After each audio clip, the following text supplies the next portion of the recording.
السلام عليكم ورحمة الله وبركاته. ازيكم عاملين ايه؟ ان شاء الله تكونوا بخير. ان شاء الله بإذن الله في فيديو النهاردة هعمل معاكم البسبوسة، بما اننا داخلين على رمضان وكلنا بنحب نعمل الحلويات، فكنت حابة اعملها معاكم وبتطلع معايا ناجحة جدا. بستخدم فيها السميد اللي هو حلو الشام، ده ممتاز جدا وبيديني نتيجة حلوة قوي في الاخر.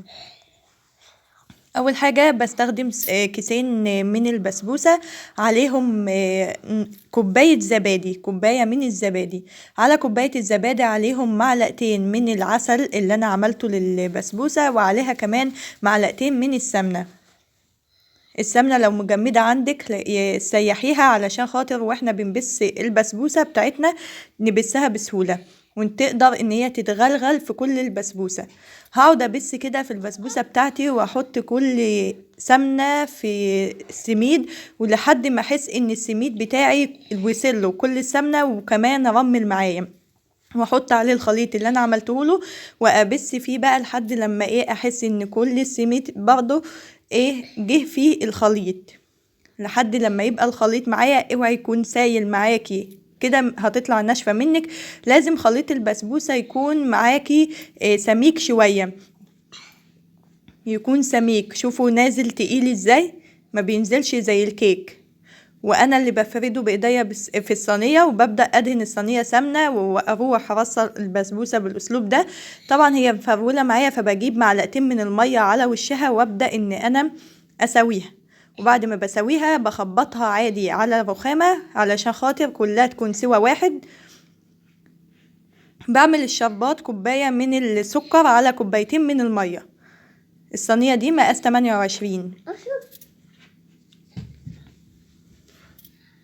كده طلعت معايا من الفرن على نار هاديه. لو الفرن بتاعك واطي خليه عليه شويه. والعسل بتاعي زي ما انتوا شايفين كده وبسقيها كلها. العسل بتاعي بخليه في درجة حرارة الغرفة، ما بخلوش سخن ولا متلج، علشان تطلع معايا طرية وما تبقاش لو سخنة تتلت مني. ولو بالاسلوب ده هتبقى حلوة جدا معاكي. بعد ما بسقيها على طول بروح مغطياها وبسيبها تبرد، وبعد كده بقطع منها. انا ابني بقى كان عايز فانا اضطريت ان انا اقطع منها معاكم وهي سخنة، وده خلاها ان هي مش ماسكة وانا بشيلها. في اخر الفيديو لو انت اول مرة بتشوفيني اشتركي في القناة واعملي لي لايك وشيري الفيديو لو عجبك.